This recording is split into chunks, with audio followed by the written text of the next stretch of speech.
Bonjour à tous et bienvenue à ce cours consacré au début du XXIe siècle, donc qui s'inscrit dans le chapitre sur le monde après 1989. Alors ces images, vous les connaissez, hein, vous les avez probablement en tête, ce sont celles du 11 septembre 2001. Je vous rappelle, le 11 septembre 2001, c'est ce jour où il y a une série d'attentats terroristes aux États-Unis et où les deux tours qu'on voit, les fameuses tours jumelles, les Twin Towers, qui symbolisaient la puissance financière, la puissance économique et vraiment la puissance américaine, puisque c'était les deux plus hautes tours du quartier du sud de Manhattan, du quartier financier. Ces tours sont frappées par des attentats, deux avions se crachent dedans. Et ça va vraiment marquer un tournant dans la géopolitique mondiale. Rappelez-vous, dans les années 90, le monde est dominé par les États-Unis. En 2001, il est toujours dominé par les États-Unis. Je vous parlerai du monde multipolaire un peu après.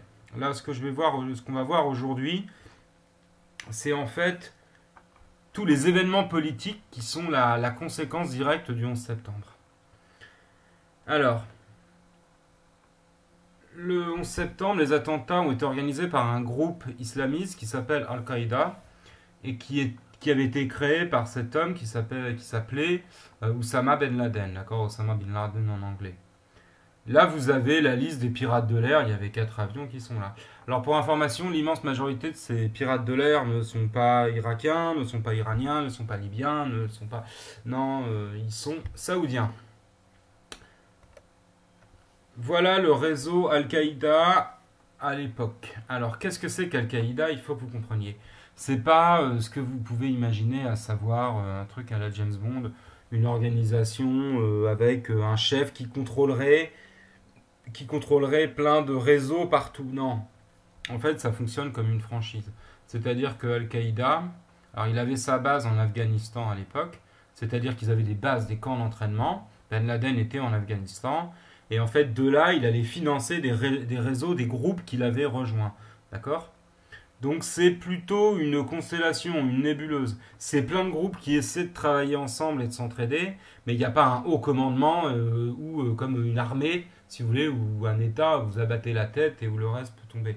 Non, c'est une série de groupes, et vous voyez, qui étaient présents dans le monde à l'époque. Alors ce Ben Laden, d'où il vient? Eh bien, comme vous voyez sur cet article qui date de 1993, Ben Laden, c'est un Saoudien qui était parti faire le djihad en Afghanistan durant les années 80 pour lutter contre les communistes, contre l'invasion soviétique. Vous vous souvenez de cette guerre d'Afghanistan, 79-89, invasion soviétique, résistance des Moudjahidines, ce qui veut dire les guerriers saints. Un Moudjahid, c'est un guerrier un combattant de Dieu. Donc la résistance afghane s'était faite en partie au nom de l'islam, et vous aviez des gens de tout le monde musulman qui étaient venus, dont Ben Laden, qui est le fils d'une grande famille d'Arabie Saoudite, qui était venu là-bas pour combattre avec son argent, ses réseaux, et qui avait basculé justement à partir de ce moment-là dans la lutte armée au nom de l'islam. À l'époque, on le trouvait très bien, hein, il n'y avait pas de problème, dès lors qu'il s'agissait de combattre contre les soviétiques, tous ces gens-là étaient choyés par nos gouvernements, et notamment par les États-Unis. Alors petit à petit, il n'y a pas que des Saoudiens ou des gens venus du monde entier en Afghanistan, vous avez aussi des gens qu'on appelle les talibans. Alors ces talibans, ce sont des Afghans qui appartiennent à un mouvement islamiste qu'on appelle les talibans de Taleb, qui veut dire l'étudiant. Hein. Taliban, c'est un étudiant en quoi? Qui étudie le Coran et la religion musulmane, et qui sont des militants armés qui veulent créer un État islamique, d'accord? Et ils vont effectivement, pour ça, s'entraîner à la guerre, faire un sort aux femmes qui est, comme vous le voyez, excessivement enviable, puisque les femmes en Afghanistan sont renvoyées à la maison et elles n'ont absolument aucun droit. Société régie selon les principes les plus stricts de la charia, dans sa version, la charia qui est la loi islamique, dans sa version la plus dure et la plus folle. Donc, ces talibans qui contrôlaient l'Afghanistan, où était Ben Laden avec ses camps d'entraînement d'Al-Qaïda, vous voyez ici quelques images de camps d'entraînement, et bien ces talibans, ils avaient pris le pouvoir en 93, en 94 en Afghanistan, et ils dirigeaient le pays à partir de la capitale Kaboul. Alors, comme Ben Laden se cache en Afghanistan, il y a ces camps, l'armée américaine va intervenir, d'accord, et en octobre 2001, donc vous voyez, un mois après le 11 septembre, moins d'un mois après le 11 septembre, L'armée américaine intervient en Afghanistan avec une vaste coalition, puisqu'il y a des Français, vous voyez, des Allemands, des Italiens, des Espagnols, etc., des Anglais, des Canadiens. Et donc les talibans sont très rapidement chassés. Pourquoi? Parce qu'ils n'ont pas du tout un matériel militaire qui permettrait d'affronter une armée moderne. Ils sont chassés et le pays est donc occupé par cette coalition internationale. Donc vous voyez là le président Bush entouré de petites filles afghanes qui signent la fin de la guerre d'Afghanistan. Parce qu'évidemment tout ça se fait toujours au nom des droits de l'homme. Alors évidemment que Ben Laden est un type peu recommandable, que les talibans sont des gens absolument infâmes. Mais l'invasion militaire de l'Afghanistan, comment dire, il ne faut pas que vous imaginiez un seul instant qu'en chassant une dictature, on instaure automatiquement la démocratie. Surtout quand on vient et qu'on est une armée étrangère et qu'on ne connaît rien au pays. Et en fait, à partir de ce moment-là, du 11 septembre et de ses suites, on va se dire que finalement, il suffit d'intervenir militairement quelque part. Dès qu'il y a une crise, une situation de dictature, ou une situation d'atteinte aux droits de l'homme, on intervient, on bombarde, on occupe, et la démocratie va naître. Non, ça ne marche pas comme ça. Ça ne marche pas comme ça. Les talibans qui vont perdre le pouvoir vont se réfugier dans les campagnes, et qu'est-ce qui va se passer? En fait, le pays va basculer dans le chaos. Pourquoi? Parce que quand vous avez des soldats français, canadiens, américains, peu importe, dans un pays dont ils ne parlent pas la langue, donc ils ne connaissent pas la coutume et les cultures, et ben très rapidement, ils sont perçus pas comme une armée de libérateurs que les gens accueillent en disant formidable, mais comme une armée d'occupation, d'autant plus que la démocratie n'est pas quelque chose qu'on impose à coups de bombe, d'accord? Ça marche pas comme ça. Donc, je vais vous montrer autre chose. Donc, à partir de cette guerre en Afghanistan, Bush, que vous voyez là, décide début 2002 de mettre en place une nouvelle doctrine. Nouvelle doctrine, on va regarder le discours, ce dont il parle. Il va faire un célèbre discours début 2002. Il va faire un discours au Sénat, ce qu'on appelle le discours sur l'état de l'Union. Il fait un bilan, en fait, pour tous les Américains. Et là, il va lancer ce qu'on a appelé la guerre contre la terreur. Alors, il n'est pas sous-titré, vous essayerez de vous concentrer et de comprendre, c'est court. Et je vous expliquerai ensuite ce dont il en relève, parce que ça a bouleversé le monde entier.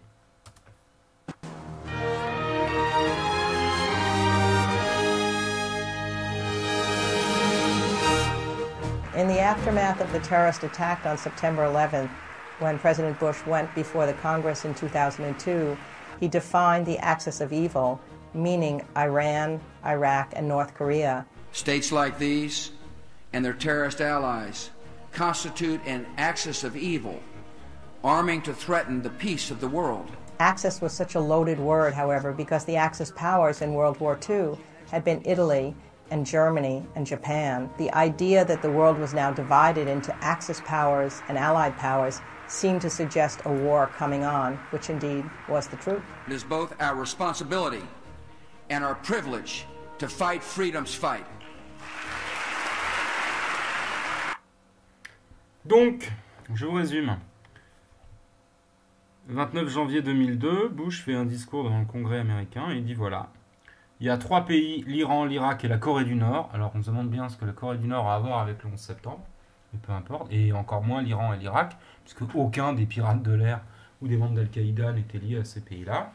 Mais Bush dit voilà, ces 3 pays-là, ils forment l'axe du mal, Axis of Evil, et Bush déclare la guerre contre la terreur, et donc le terrorisme. Et il dit voilà, ces 3 pays-là, c'est l'axe du mal, et ils ont des alliés terroristes, et nous allons les combattre au nom de la liberté. Et vous vous souvenez que l'axe, c'était le nom qui était donné à l'alliance entre les Italiens, les Allemands et les Japonais pendant la Seconde Guerre mondiale. Donc Bush dit c'est simple, il y a d'un côté les alliés, et de l'autre côté, il y a l'axe du mal que nous allons combattre. Ce qu'on appelle le début de la guerre contre la terreur. Alors c'est très simple. Les Américains vont s'autoriser à partir de là à mener ce qu'on appelle des guerres préventives. C'est quoi une guerre préventive? C'est simple. Les Américains définissent des pays comme étant des pays voyous, l'axe du mal, et comme ils disent voilà, ces pays-là un jour risquent vont financer le terrorisme et il y aura des nouveaux attentats sur notre territoire, nous nous autorisons à les attaquer avant qu'ils nous attaquent. Ce qu'on appelle les guerres préventives.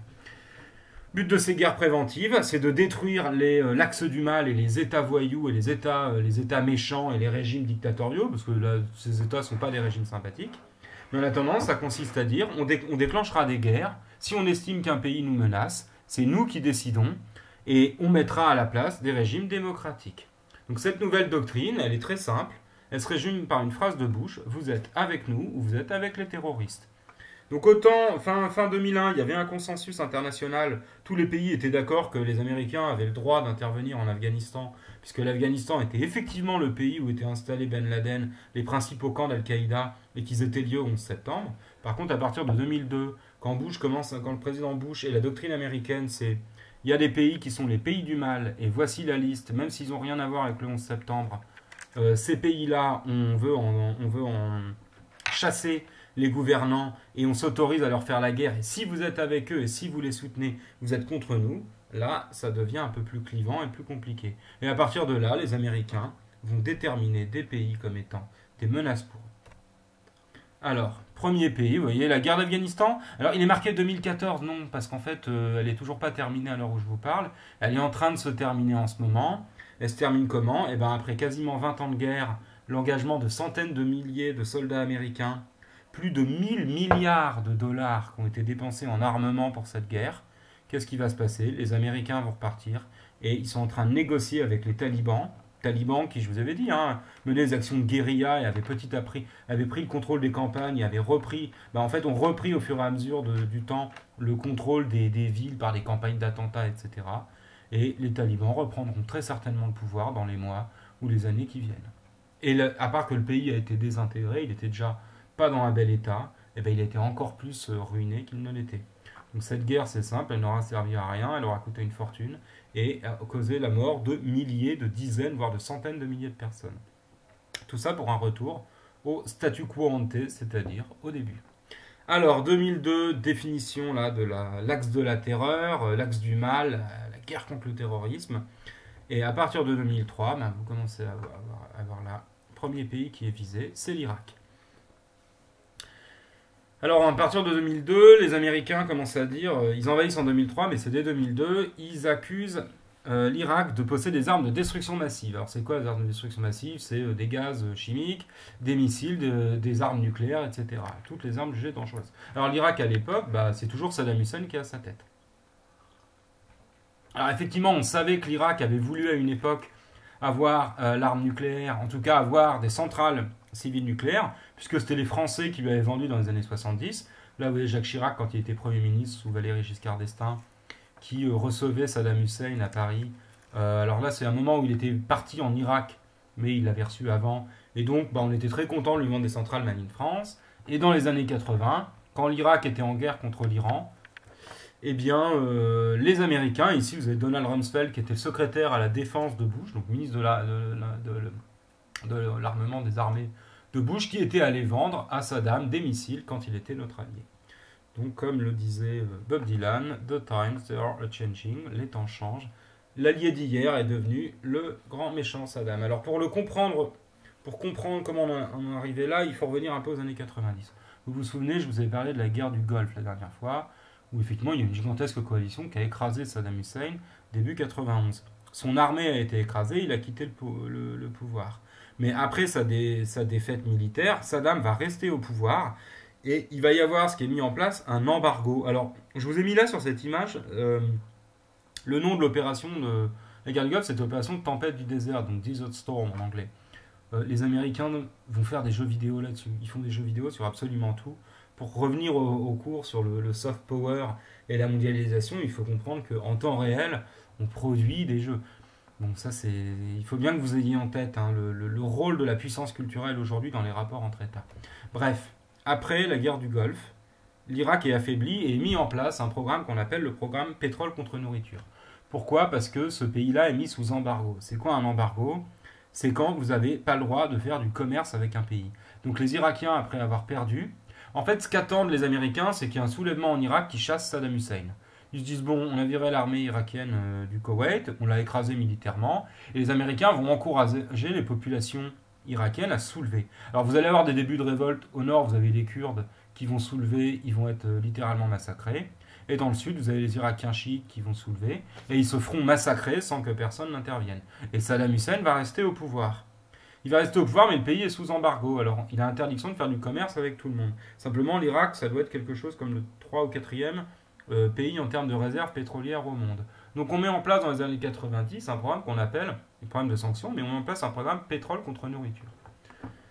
Pétrole contre nourriture, c'est très simple. on n'a pas le droit de faire du commerce avec les Irakiens, mais comme ils ont du pétrole, ce serait dommage qu'ils ne nous le vendent pas. Donc ils doivent le vendre à un prix inférieur au cours du marché, donc à un prix très bas. C'est racheté par des compagnies, ce pétrole il est racheté par des compagnies occidentales, donc américaines, mais russes aussi beaucoup, françaises. Enfin, les grandes compagnies pétrolières peuvent acheter le pétrole irakien. Ensuite, l'argent contre le pétrole, en fait, elle le donne à l'ONU. L'ONU achète des médicaments et de la nourriture.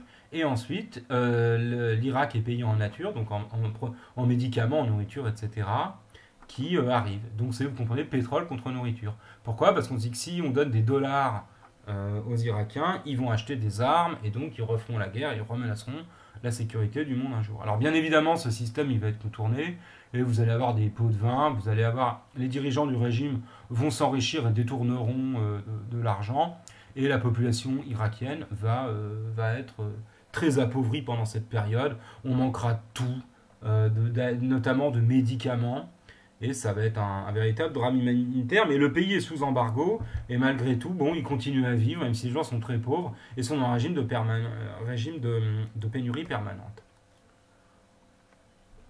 Mais au début des années 2000, ce qui fait peur aux Américains et aux pays occidentaux, c'est la prolifération des armes de destruction massive. Donc je vous dis, les armes nucléaires, les armes chimiques, ou les armes type missiles, etc. Et donc dans leur guerre contre la terreur, les Américains disent, si on voit qu'un pays veut se doter de l'arme atomique ou d'un programme d'armement bactériologique, pour éviter qu'il soit inattaquable une fois qu'il a ça, on l'attaquera avant. Et vous voyez que vous avez un certain nombre de pays au monde qui sont définis comme étant des menaces pour les États-Unis. Mais là, c'est aujourd'hui où je vous parle. Et donc, il y a ce qu'on appelle un programme de sanctions. C'est simple, les Américains interdisent à tous leurs alliés, c'est-à-dire quasiment le monde entier, de faire du commerce avec ce pays. Comment ils font pour interdire aux Français, par exemple, de faire du commerce avec les Iraniens? C'est extrêmement simple. Si les Français font du commerce avec les Iraniens, ils vont le faire en dollars. D'accord? Ou d'ailleurs dans une autre monnaie. Mais s'ils le font en dollars, les Américains disent on vous interdit d'utiliser le dollar. Et si de toute façon vous faites du commerce avec ce pays-là, on interdira aux entreprises françaises de faire du commerce aux États-Unis. Et une entreprise française qui ne peut pas faire de commerce ni en dollars ni aux États-Unis, elle coule automatiquement. Donc tous les pays alliés, dès que des États-Unis, sont obligés de s'aligner sur leur programme de sanctions. Ce qui signifie que, Union européenne ou pas, on n'a pas de politique étrangère autonome. C'est-à-dire que si les Américains interdisent à un pays membre de l'OTAN de faire du commerce avec un autre pays, eh ben ils n'ont pas le choix, les pays alliés sont obligés de s'y conformer. Voilà, je redéveloppe pas, mais retenez qu'on est quand même dans un régime, dans un monde où la puissance américaine est encore énorme, notamment pour l'ancien bloc de l'Ouest qui est toujours allié, c'est-à-dire en partie soumis aux États-Unis. Bon, l'Irak était dans un programme de sanctions et pour mettre fin à ce qu'on pensait être le programme de création d'armes de destruction massive de Saddam Hussein, on a envoyé des inspecteurs de l'ONU. C'est-à-dire que l'ONU avait nommé des gens qui étaient chargés d'aller faire des inspections surprises en Irak pour chercher s'il y avait des armes de destruction massive. Ces armes de destruction massive, elles n'existaient plus depuis les années 90 puisqu'elles avaient été détruites. Saddam Hussein n'avait plus de gaz sarin, il n'avait plus de missiles tels qu'on lui avait vendus, bref, il n'y en avait pas. D'accord ? Ces armes de destruction massive, elles ont été détruites, mais les Américains vont aller accuser les Irakiens d'en avoir. Et là, vous voyez Colin Powell, qui était le secrétaire aux armées du gouvernement Bush, qui va aller à l'ONU faire un discours, où là, dans sa petite fiole, il aurait de l'anthrax ou du gaz sarin, je ne sais plus exactement, en disant « Nous avons la preuve que Saddam Hussein continue de faire des gaz neurotoxiques et donc veut se disposer d'armes de destruction massive. » Là-dedans, il n'y a rien dans cette fiole. Il l'a reconnu après. Il a dit « J'ai menti, on m'avait demandé de mentir, je le savais, mais je l'ai fait quand même. » Si cette fiole était tombée, s'était cassée là, tous les délégués de l'Assemblée, à peu près 500 personnes, seraient morts. Je vous donne une idée. Donc non, il n'y avait rien dans cette fiole. Il n'y avait pas d'armes de destruction massive, mais les Américains vont chercher à emmener l'ONU dans une guerre contre l'Irak.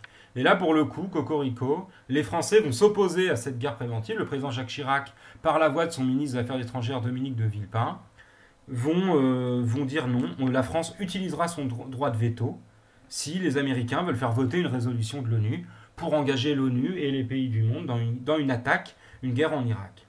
Alors, les Américains seront furieux contre les Français. Pour information, pendant plusieurs mois aux États-Unis, on arrêtera non pas de vendre des frites, mais d'appeler les frites, frites en anglais, ça se dit French fries, d'accord? Et ben, ils parleront de freedom fries pour ne plus employer le mot French. Et il y aura une vraie campagne de francophobie aux États-Unis, mais dans le monde entier par contre, que ce soit en Allemagne, en Russie, dans le Moyen-Orient, dans énormément de pays dans le monde. Je peux vous assurer que c'est un moment où la France a été particulièrement écoutée et appréciée, et où beaucoup de pays se sont mis derrière les Français en disant oui, vous avez raison. C'est sans doute le dernier grand moment d'indépendance diplomatique des Français. Alors les Américains vont quand même y aller. Ils vont déclencher leur guerre en mars 2003. Officiellement, en mai, les opérations militaires sont terminées. Saddam Hussein va être capturé en décembre 2003. Il sera pendu en 2006. Et qu'est-ce qui va se passer? Eh bien, c'est très simple. Les Américains vont prendre le contrôle des principales villes irakiennes et le pays va basculer dans le chaos. Il va basculer dans le chaos. Pourquoi? Parce que la démocratie ne s'amène pas à coups de bombe. Et qu'autant ils vont relancer la production pétrolière, là-dessus il n'y aura pas de problème. Le pétrole irakien sera entre de bonnes mains, mais ils ne vont pas construire d'école. Ils vont licencier tous les gens qui avaient travaillé pour Saddam Hussein. Donc en fait tous les fonctionnaires, tous les militaires, etc. Donc il y a des centaines de milliers de gens qui vont se retrouver sans emploi. Qu'est-ce qu'ils vont faire? Ils vont prendre la tête de la lutte armée contre les Américains. De plus, très rapidement, ils sont perçus comme une armée d'occupation. Vous avez des groupes djihadistes qui vont se rendre en Irak et qui vont commencer à se former pour lutter. Donc des groupes djihadistes, c'est-à-dire des guerriers islamistes qui vont se mettre à lutter contre les Américains. Les attentats vont se multiplier. Le pays va basculer dans le chaos. C'est simple, les Américains. Vous doutez que le soldat américain qui ne parle pas un mot d'arabe et qui ne comprend rien à la situation dans laquelle il est, son réflexe, s'il se sent menacé, c'est de tirer. Donc il y aura un nombre d'exactions et de morts civiles incroyables. Les Américains, en plus, vont pratiquer la torture à grande échelle pour essayer de lutter contre les insurrections. Bref, ils vont faire toutes les erreurs qu'il ne faut pas. Et petit à petit, le pays va basculer dans le chaos. Vous avez un film pas mal là-dessus qui s'appelle Green Zone, d'accord, Zone verte, avec Matt Damon, qui raconte en fait les premiers mois d'occupation, le moment où le pays commence à s'effondrer. Et en fait, les Américains vont rester en Irak. Il reste encore des troupes aujourd'hui, d'accord. Ils avaient envoyé 150 000 hommes. Ces 150 000 hommes vont rester pendant plusieurs années. Et en fait, petit à petit, qu'est-ce qui va se passer? Ils vont se retrouver dans une espèce de nouveau Vietnam, c'est-à-dire à lutter contre un ennemi invisible, qui se fond dans la population. Ils vont commettre des exactions. Et il y aura de plus en plus de soldats américains à se faire tuer. À peu près 5 000. Alors, on me dit que c'est peu, sans doute 5 000 morts sur plusieurs années. Mais il faut voir que compte tenu du niveau d'équipement des Américains, en fait, c'est assez énorme, parce qu'on n'est pas dans une guerre d'affrontement direct, mais vraiment dans une guerre asymétrique. Et comme le gouvernement est incapable de reconstruire l'État, il va désengager ses soldats, et il va envoyer quoi? Des mercenaires, c'est-à-dire des soldats, des compagnies d'armement privées, qui vont se développer de plus en plus. Ces compagnies d'armement privées, l'intérêt, c'est que quand ils meurent, c'est pas des soldats américains, donc c'est pas au gouvernement américain d'en rendre compte. De plus, ils sont pas obligés de respecter ce qu'on appelle les conventions de Genève, c'est-à-dire le fait de bien traiter les prisonniers, etc. Donc le pays va être livré au chaos et aux mercenaires. Et qu'est-ce qui va s'y développer? Cette espèce de cancer qu'est le djihadisme. C'est-à-dire que vous allez avoir à la fois des luttes entre les différentes régions, les différentes religions ou les groupes ethnico-religieux d'Irak, c'est-à-dire selon les gens ont des différences dans la croyance dans l'islam, les chrétiens, les Kurdes qui ne sont pas des Arabes, bref. L'Irak, c'est un pays complexe, il bascule dans la guerre civile, dans le chaos, et là-dessus, vous avez des groupes islamistes qui vont se recréer. Alors, 10 ans après, ça c'est une infographie de 2013. On estime au moins 110, 120, aujourd'hui c'est sans doute 150, voire 200 000 civils irakiens tués. 5 000 soldats américains tués. Des Britanniques, les Français n'y étant pas, hein, d'accord, et très peu d'autres pays y étant allés. Là, vous avez le nombre de blessés, 250 blessés, 32 000 blessés chez les Américains. C'est énorme, hein, il faut le voir. Plus d'1 million de déplacés, 1,5 million de réfugiés irakiens qui sont partis ailleurs, le chômage, 1/3 de la population, guerre qui a coûté une fortune. Bref, la seule chose qui a augmenté en Irak, c'est la production pétrolière. C'est tout. Le reste, c'est un chaos absolu, le pays est désintégré, et il est toujours dans cet état-là. Donc, l'Afghanistan est hors de contrôle, l'Irak est hors de contrôle, et vous voyez, quelques années plus tard, à partir de l'Irak et de ce chaos irakien, la guerre va se transférer dans les zones, c'est-à-dire que petit à petit, vous avez toutes les régions autour qui vont petit à petit basculer dans le chaos. Et donc le Moyen-Orient, à partir de l'invasion en Irak, et ben, le chaos irakien va se diffuser à côté par des campagnes d'attentats, des campagnes de guerre civile comme en Syrie. Ça, je vais vous en parler un peu après, c'est-à-dire maintenant. En 2011 éclate ce qu'on appelle les printemps arabes. Alors les printemps arabes, c'est quoi? Ce sont des révoltes qui ont lieu dans le Maghreb et dans le Moyen-Orient. Des manifestations, vous avez des révoltes populaires. Pourquoi les gens manifestent? Parce que tous ces pays sont des dictatures. D'accord? Dictature, ça dépend plus ou moins. Le Maroc, c'est un régime autoritaire, mais c'est pas une dictature comparable à la Libye, qui était menée par un type horrible qui s'appelait le colonel Kadhafi, ou par l'Égypte, qui était là par le colonel Moubarak. Donc ici, vous aviez des dictatures militaires assez terribles. J'inclus l'Algérie aussi, parce que l'Algérie, c'était pas un pays en bon état démocratique. Et donc ça commence en Tunisie, parce que vous avez un taux de chômage monstre, et vous avez un vendeur de légumes, un ancien étudiant qui vendait des légumes parce qu'il n'avait rien trouvé d'autre, qui a fini par s'immoler en pleine rue en cause de désespoir, après avoir été racketté par un policier. Et en fait, cette injustice, cet acte désespéré en fait, qui a mené à la mort d'un homme, va embraser le pays. Les gens vont manifester dans sa ville, et petit à petit, contagion. Dans toute la Tunisie, les gens manifestent, ils veulent la démocratie, ils veulent la fin de la dictature, la fin de la corruption, la fin de la répression policière, etc. Et dans tous les pays, on a des manifestations qui ont lieu. Alors ces manifestations, elles vont avoir des conséquences très différentes. En Tunisie, on va rentrer dans un processus démocratique, c'est pas simple, mais il y a des élections et la Tunisie est en train de devenir une démocratie. En Égypte, il va y avoir des élections et très rapidement, il y aura un coup d'état militaire. On va revenir à la situation précédente. L'Égypte redevient dictature militaire. En Iran, ça va être réprimé par le pouvoir et ça va revenir à ce que c'est-à-dire une dictature religieuse complexe, mais aujourd'hui sous embargo américain, mais il n'y a plus de révolte pour l'instant, même si de temps en temps il y a encore des manifestations. Arabie Saoudite, les révoltes vont être très vite, il y aura quelques manifestations, ça va être très vite écrasé, Oman aussi. En Irak, de toute façon, c'est le chaos. Le Soudan, on est toujours dans un régime où il y a une dictature menée par l'armée. L'Algérie, il y aura quelques réformes. Le Maroc, il y aura des réformes. C'est un pays qui va réussir à avancer sans aller dans le chaos. C'est vraiment le bon élève du monde arabe, c'est le Maroc, qui est un pays stable et qui se développe. Et la Mauritanie, il y aura très peu de réformes. Ce qu'il faut retenir, c'est que 5 ou 6 ans après, retour à la case départ en Égypte, la Tunisie seule a réussi à se démocratiser dans la paix.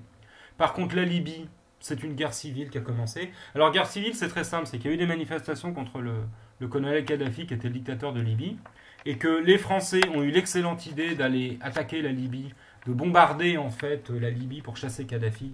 Et résultat, qu'est-ce qui s'est passé? Le pays a basculé dans la guerre civile. Donc la Libye est aujourd'hui un pays hors de contrôle, d'accord, sans doute un des pays les plus dangereux du monde, où depuis maintenant une dizaine d'années, on a des groupes armés qui s'affrontent, il n'y a plus d'État, il y a des généraux qui contrôlent plus ou moins tel ou tel parti, et donc l'État a été désintégré, le pays dans l'anarchie la plus totale, et on a des centaines de milliers de réfugiés. La Syrie, elle, va le basculer dans une guerre civile. Alors c'est compliqué la guerre civile syrienne, je ne vais pas trop rentrer dans les détails, mais concrètement, le régime de Bachar el-Assad, qui était le président dictateur de Syrie, va être soutenu par les Russes, principalement, aussi par les Chinois et par les Iraniens. Et face à ça, vous avez plein de groupes rebelles. Alors certains sont démocrates, bien sûr, mais d'autres sont des djihadistes et des fanatiques. Eux, ils vont être soutenus par les Américains, par les Français, par les Turcs, bref, par tous les ennemis. Et en fait, ce qui se passe en Syrie, c'est une guerre interposée. C'est-à-dire que vous avez les Iraniens et les Russes qui soutiennent le gouvernement de Damas, et que vous aviez les pays occidentaux, principalement des pays de l'OTAN, qui soutiennent différents rebelles, plus les pays évidemment, que ce soit l'Irak ou le Qatar, qui soutiennent d'autres groupes. Bref, c'est simple, en Syrie, les Syriens se font la guerre avec des armes qui sont payées par des pays étrangers, et parfois des combattants étrangers qui viennent s'y installer. À tel point que, voilà, grosso modo, alors là, cette carte est compliquée. C'est normal, retenez une chose, le Moyen-Orient, c'est compliqué, c'est très compliqué, c'est même un joyeux BORDL. Il faut retenir que arriver comme les Américains en disant on va mettre la démocratie dans un pays où il y a une très grande diversité religieuse, c'est-à-dire des groupes qui ne croient pas en la même chose et qui ont une histoire qui est plutôt conflictuelle, eh bien aller souffler là-dessus, ça ne provoque que le chaos, donc l'Irak est hors de contrôle. Ça, c'est une infographie qui date de 2016, si je ne dis pas de bêtises. Eh bien, à partir de la guerre de Syrie, il y a un groupe qui s'appelle le groupe État islamique qui s'est formé. À la base, c'était des djihadistes d'Irak qui ont basculé en Syrie pendant la guerre civile syrienne, et ils ont pris le contrôle d'une partie de la Syrie, puis d'une partie de l'Irak. D'accord, vous voyez, c'est les hachures qui sont là, à tel point que quelques années après, eh bien, il y a des Français qui étaient partis combattre aux côtés de l'État islamique, qui sont revenus faire des attentats en France. Bref, que le Moyen-Orient est dans un état de chaos absolu. Le Yémen a basculé dans la guerre civile. Alors, là, vous n'en entendez pas parler pour une raison très simple. C'est comme c'est l'Arabie Saoudite qui bombarde et qui massacre la rébellion yéménite, et que l'Arabie Saoudite, c'est notre allié. Là-dessus, on ne dit rien. Donc, je ne vais pas rentrer dans le détail. Quand vous voyez ça, retenez que le Moyen-Orient, c'est compliqué. Et qu'à partir du 11 septembre, on est parti avec les Américains, et malheureusement, depuis, un certain nombre de pays alliés à eux, sont partis au début des années 2000 avec des idées très simples, sous-entendu. Il suffit d'aller bombarder un pays pour y amener la démocratie. Et ça, on n'a amené que le chaos. Chaos à tel point que vous voyez, désormais, c'est dans toute la bande sahélienne. Le Sahel, c'est la bande désertique qui est au sud du Sahara. Eh bien, c'est simple. Suite à la guerre en Libye dont je vous ai parlé, vous avez des groupes djihadistes qui sont partis de Libye, qui se sont infiltrés, en fait, au Sahel. Et toute la bande sahélienne est hors de contrôle. Ce qui fait que l'armée française a dû intervenir dans ses anciennes colonies à la demande des présidents de ces pays qui sont pas des modèles de démocratie pour beaucoup, et qu'aujourd'hui, eh bien, on a des soldats français qui combattent dans toute la bande sahélienne contre des djihadistes, et on ne voit pas comment cette situation va pouvoir s'en sortir. Vous voyez là, alors, je vous montre ça. Alors, en orange, les groupes affiliés à Al-Qaïda, d'accord? Autrement, vous avez les groupes affiliés, c'est-à-dire qui se réclament de Daesh, l'État islamique en Syrie. Vous voyez que c'est international tout ça. Autrement, on a le groupe Boko Haram. Boko Haram, c'est un groupe islamiste du nord du Nigeria. Et c'est simple, vous avez des bases de l'armée française, et c'est les Français. Alors, vous voyez les drapeaux européens, parce que l'Union européenne est censée intervenir. Non, il n'y a que des soldats français qui combattent là, et dans ce qui est effectivement un chaos absolu, dont on ne sait pas exactement où on en sortira, d'autant que vous avez des groupes qui sont affiliés ni aux uns ni aux autres. Bref, c'est compliqué. Voici à quoi ressemble le monde depuis 2011, donc 10 ans après le 11 septembre. C'est très simple. Vous avez l'Afghanistan, le Moyen-Orient qui sont hors de contrôle. Désormais, le Sahel est hors de contrôle. Vous avez des attentats terroristes en Afrique de l'Ouest, en Éthiopie, en Somalie. Vous avez des attentats en Afrique centrale. Bref, vous avez des attentats dans une grande partie du monde. Je vous dis, le principal point chaud, c'est le Moyen-Orient et le Sahel, qui sont en état de désintégration et de guerre civile. À côté de ça, vous avez des États qui font tout pour se doter de l'arme nucléaire. Alors, principalement l'Iran et la Corée du Nord. Pourquoi?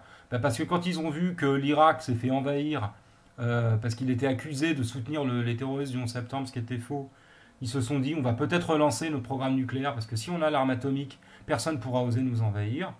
Donc, vous avez d'autres pays qui se sont dit, ça serait peut-être pas mal qu'on continue. Alors, la Syrie, apparemment, essaierait, ça, j'en sais rien. Ça m'étonnerait, vu l'état de désintégration du pays.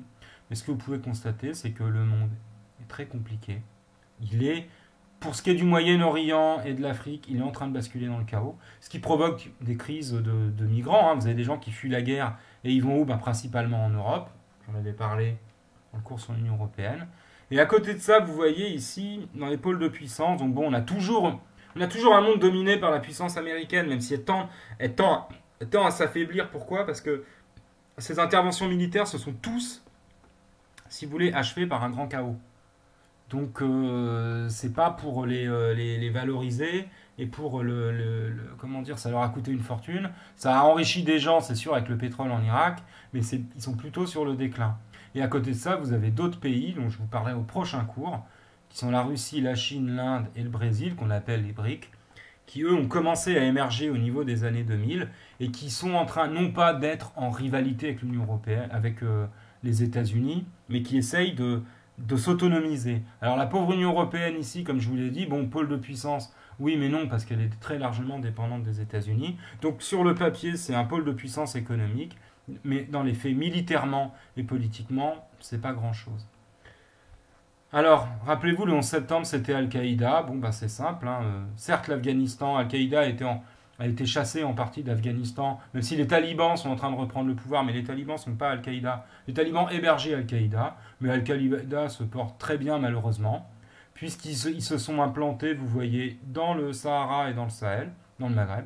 Ils sont présents en Irak, en Arabie Saoudite, au Yémen, au Pakistan et dans toute l'Asie du Sud-Est, où des attentats ont lieu régulièrement. Donc le terrorisme n'est pas prêt, malheureusement, de cesser, puisque ses causes profondes n'ont pas été éradiquées. Et parce que je vous dis rien du tout, c'est comme le disait le président Barack Obama, qui est élu en 2008 aux États-Unis, et qui pour le coup va être un immense espoir pour le monde, parce que autant le président Bush avant avait déclenché des guerres à tout va qu'on menait par un chaos absolument fou, et Obama va essayer de sortir les Américains de ce chaos et d'essayer de rompre avec la doctrine des guerres préventives, ce qu'il va faire.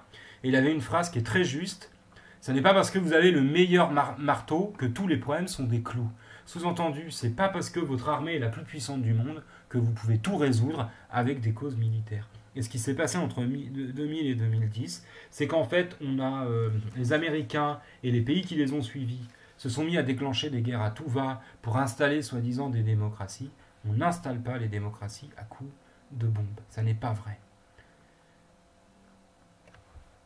Pour ce qui est de l'Europe, vous voyez, là je vous ai mis, c'est simple, entre 2015 et 2017, vous voyez que toutes ces zones de conflit dont je vous ai parlé, Afghanistan, Pakistan, Iran, Irak, Soudan, Somalie, Nigeria, Mali, zone sahélienne, etc., toutes ces zones ont géré des centaines de milliers de réfugiés qui essayent de fuir en passant principalement pour l'Afrique par la Libye, puisque l'État libyen a été désintégré, pour les autres par la Turquie, puisque le président Erdogan les laisse passer sans souci et les utilise pour faire pression sur l'Europe.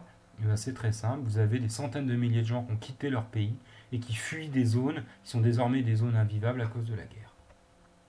Alors, comme le disait Donna Hightower, excellente chanteuse américaine, This world today is a mess. Elle disait ça dans les années 70, que dirait-elle aujourd'hui?